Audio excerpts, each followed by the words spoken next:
ሰላም ሰላም እንዴት ናችሁ? ውድ የቲቶፕ ታይም ቤተሰቦቻችን በዛሬው ቆይታችን ደግሞ የምንመለከተው የሚሆነው ፋሚሊ የሚለውን እና ዲሴንት የሚል ሀሳብን ይሆናል ማለት ነው። እስከመጨረሻው ድረስ አብራችሁን ቆዩ። እሺ ፋሚሊ ወደሚባለው ሀሳብ እንግባ። ከዚህ በፊት ስለ ጋብቻ ተመልክተናል አይደለ? ጋብቻ ምንን ይወልዳል? ቤተሰብ የሚባል ማለት አን ኢንቲሜት ኪን ቤዝድ ግሩፕ ነው አይደለ? በግሩፕ አንድ ላይ የሚኖሩ ሰዎችን ኮንሲስት የሚያደርግ አንድ ላይ አትሊስት የፓረንት ቻይልድ ኒውክለስ የምንላቸው ማለት እናት አባት ልጅ የምንላቸው አንድ ላይ ተሰብስበው ከዛም በላይ ሊሆኑ ይችላሉ ተሰብስበው የሚኖሩበት ትንሽዬ ሚኒመም ሶሻል ግሩፕ ሶሻል ዩኒት የሚፈጠርበት ኢኮኖሚካሊ አሲዩም ሪስፖንሲቢሊቲ ፎር ሬሪንግ ችልድረን አንድ ላይ በመኖር ከልጆቻቸው ጋር የተለያየ ነገር የሚታለፍበት ሁኔታ ይመሰረታል በጋብቻ ከጋብቻ ቤተሰብን ይወልዳል ማለት ነው። ስለዚህ ኢት ኢዝ ዘ ሞስት ኢምፖርታንት ፕራይመሪ ግሩፕ ኢን ሶሳይቲ። በማህበረሰብ ውስጥ ደግሞ የመጀመሪያው ግሩፕ ተብሎ ሊቀመጥ የሚችል ነው። ምንድነው የሚባለው? ከቤተሰብ ነው አይደለ? ከፍ እያለን ወደ ሀገር እየመጣን የምንሄደው ትንሿ ግሩፕ ቤተሰብ ነች። ዘንድ ከፍ እያለን ነው ቤተሰብ ይቀርጸናል ነው ዋናው ነገር። ስለዚህ ኢዝ ዘ ሞስት ኢምፖርታንት ነው የምንለውም በምክንያት ነው። እንዲሁም ደግሞ ኢት ኢዝ ኤ ሶሻል ኢንስቲትዩሽን ነው። ዘ ሞስት ፐርማነንት የሆነ ዘ ሞስት ፐርቫዚቭ የሆነ ሶሻል ኢንስቲትዩሽን ነው በመባልም ይቀመጣል። ፋሚሊ ወይም ቤተሰብ የሚባለው ኮንሰፕት ማለት ነው። ሁለት አይነት የቤተሰብ ወይም የፋሚሊ ስትራክቸሮች እንዳሉ እንመለከታለን። አንደኛ ኒውክለር ፋሚሊ የምንለው አለ፣ ዘን ኤክስቴንደድ ፋሚሊ የምንለው አለ። ኒውክለር ፋሚሊ ማለት በተለምዷዊ ኢትስ ኮመን ኢን ሞደርን ሶሳይቲ በሞደርን ሶሳይቲ ማለትም ዘመንን በብዛት ከተማ ውስጥ ያላችሁ በብዛት የምትኖሩበት ስልት በዚህኛው ነው የሚሆነው። ኒውክሊር ፋሚሊ ማለት ኮንሲስቲንግ ኦፍ ኤ ሃዝባንድ ኤንድ ዋይፍ ኤንድ ዜር ችልድረን ነው። እናት አባት ልጅ አንድ ላይ ሆኖ የሚኖርበት ስርዓት ነው። እናት አባት ልጅ ተገለው ስላችሁ ያው ራሳቸውን አውጥተው ለብቻ የሚኖሩበት ኒዮ ሎካል ሬዚደንስ አለ አይደለ? እንደዛ የሚኖርበት ስርዓት ሲሆን ኤክስቴንደድ ፋሚሊ ደግሞ የምንለው አለ። ኤክስቴንደድ ፋሚሊ ማለት ኤ ፋሚሊ ኢን ስሞል ስኬል ትራዲሽናል ሶሳይቲ ነው። ማለትም በቤተሰቡ ውስጥ የተለያዩ ቤተሰቦች አንድ ላይ የሚኖሩበት ነው። ኢት ሜይ ኮንስቲቲዩት ኤ ሃዝባንድ ሂዝ ዋይፍስ ችልድረን ኤንድ አዘር ዋይፍስ ኤንድ ችልድረን ኦር ሂዝ ሰን ነው። የተለያዩ ቤተሰቦች አንድ ላይ ስብስብ ብለው የሚኖሩበት በጣም ሰፊ የሆነ ቤተሰብ ያለበት ነው ኤክስቴንድድ ፋሚሊ ተብሎ የሚጠራው ማለት ነው። ይሄኛውን ይገልጽልናል። እሺ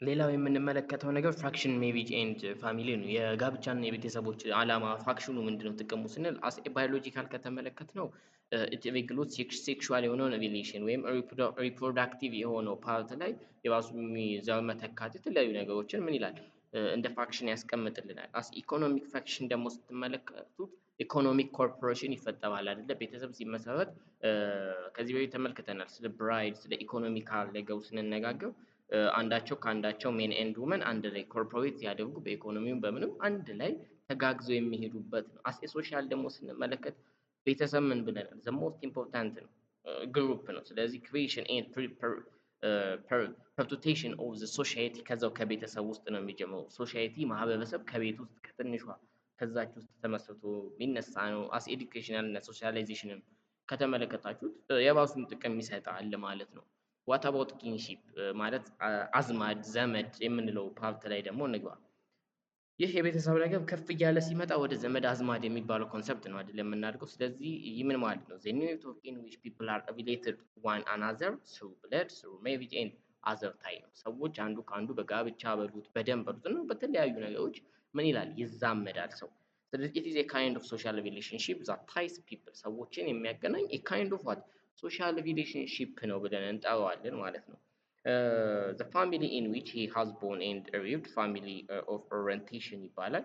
ዘ ፋሚሊ ቱ ዊች ሂ ስታብሊሽ ሪሌሽን ስሩ ሜሪጅ ፋሚሊ ኦፍ ፕሮክሬሽን ይባላል። አንዳንድ ጊዜ ቤተሰቡን ስንመሰረተው በመወለድ በደም በምንለው ሪቭድ በመሆን ከሆነ ፋሚሊ ኦፍ ኦሪየንቴሽን እንለዋለን። ካልሆነ ደግሞ የዝምድናችን የሚቀጥለው ስሩ ሜሪ በጋብቻውን ሁለት ለምሳሌ ኤግዞጋሚ ላይ ከተመለከታችሁ ኤግዞጋሚ ከውጭ ማግባት ነው አይደለ? እነዚህ ሁለት የተለያየ ቦታ ላይ ያሉ ሰዎች ተጋብተው ሲመጡ ከዛም ከዚህም ያሉ ሶሳይቲዎች ምን ይሆናሉ? ዘመድ ተብለው ይጠራሉ። ቤተሰብ ይመሰረታል። ዘመድ አዝማድ ይመጣል ማለት ነው። ስለዚህ ያንን ምን እንለዋለን? ፋሚሊ ኦፍ ፕሮክሬሽን እያልን እናነሳዋለን ማለት ነው። በአጠቃላይ ግን ይህ ዝምድና የሚባለው ሀሳብ በሶስት መንገዶች ክሬት ሊደረግ ይችላል። ቅድም እንዳልኳችሁ ስሩ ብለድ፣ ስሩ ሜሪጅ ኤንድ ስሩ አዶፕሽን ነው። በደም ስንል ይሄኛው ዘ ፕሪንሲፕል ኦፍ ኮንሳንጉኒቲ ነው። ኮንሳንጉኒቲ ማለት ያው በደም እንዛመዳለን። በደም የሚዛመዱንን ሰዎች ስሩ ብለድ የምንገናኛቸውን ሰዎች ዘመድ ስንላቸው፣ በተመሳሳይ መልኩ ደግሞ አሁን እንዳልኳችሁ ስሩ አፊኒቲ ወይም ዘ ፕሪንሲፕል ኦፍ አፊኒቲ የምንለው ደግሞ ሜሪጅ አለ። በጋብቻ ሰው የተለያየ ቦታም ቢሆን ምን ይባላል? ዘመድ ይባላል ማለት ነው። ሌላው አዶፕሽን ነው። አዶፕሽን ደግሞ ፕሪንሲፕል ኦፍ ዋት ፊክቲቲየስ ኪንሺፕ ይባላል። ማለት ከሰው ጋር በደም በጋብቻ ትገናኙ፣ ነገር ግን በመላመድ አንድ ላይ በመኖር ዘመድ ቤተሰብ ትባላላችሁ። ለዚህኛው በቀላል ምሳሌ እንመልከትና ጉዲፈቻ የሚባለውን ሰባት ፕሪንሲፕል ታውቁታላችሁ አይደለ? በጉዲፈቻ አንድ ሰው በደም ወይ በጋብቻ አይደለም የሚዛመደው። ስሩ አዶፕሽን ግን እንደ ወንድም እንደ እህት እንደ ልጅ ምን ይላል? ይቆጠራል፣ እንደ ቤተሰብ ይቆጠራል ማለት ነው። ይሄኛው ነው። እሺ ናው ዲሴንት ወይም ይሄ ዘር ማንዘር ስትቆጥሩ ያለውን እንዴት እንደሆነ የምንመለከትበት ክፍል ላይ ደርሰናል። እቺ የመጨረሻዋ ሀሳባችን ላይ ነው ያለነው። It refers the social recognition of the biological relationship that exists between the individuals. በኢንዲቪጁዋሎች የሚገኝ ምን ባዮሎጂካል ሪሌሽንሺፕ ነው። የዘር ሐረግን የምንመለከት ሶሻል ሪኮግናይዝ የተደረገ ማለት ነው። the rule of descent እንለዋለን። ሴት ኦፍ ፕሪንሲፕል ነው። አንድ ሰው ዲሴንቱ ወይም የዘር ሐረጉ የሚጀምርበት ትሬስ የሚያደርግበት ነገር የምንቆጥርበት ሲስተም ሲሆን ሶስት አይነት አለ። ፓትሪሊኒያል ዲሴንት የምንለው አለ። ማትሪሊኒያል ዲሴንት የምንላቸው አሉ። ፓትሪሊኒያል ማለት ይሄኛው ዲሴንቱ ወይም የዘር ሐረጋችሁ በአባታችሁ በኩል ነው። ይሄኛው ዘ ሞስት ኮመን የሆነው ዌይ ነው በአብዛኞቻችን ላይ የተለመደው። ሌላው ደግሞ ማትሪሊኒያል ዲሴንት ደግሞ ትሬስድ ሶለንሊ ስሩ ዘ ፊሜል ላይን እናታችሁ በኩል የዘር ሐረጋችሁን ስትቆጥሩ በእናታችሁ በኩል ታስቀምጡና በእናታችሁ በኩል ያሉትን ሰዎች ስትቆጥሩ ማትሪሊኒያል እንለዋለን። ፓትሪ ደግሞ ሲሆን በአባታችሁ ይሆናል ማለት ነው። What about cognatic descent? Cognatic ደግሞ ሲሆን individuals are free to show their genealogical links. ግለሰቦች የራሳቸውን ጂኦኖሎጂካል የሆነ ሊንክ ምን የመምረጥ በአባቴ በእናቴ እያሉ የመምረጥ ምን አላቸው? ነፃ ፍቃድ አላቸው።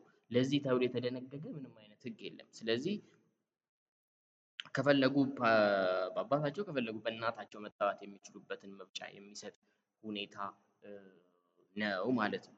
እሺ ለዛሬ የነበረን ቆይታ በዚሁ እናጠቃልል ማለት ነው። በቀጣይ የምንመለሰው አንትሮፖሎጂ ዩኒት 3 ነው። አብራችሁኝ ስለቆያችሁ አመሰግናለሁ። ቻው ቻው።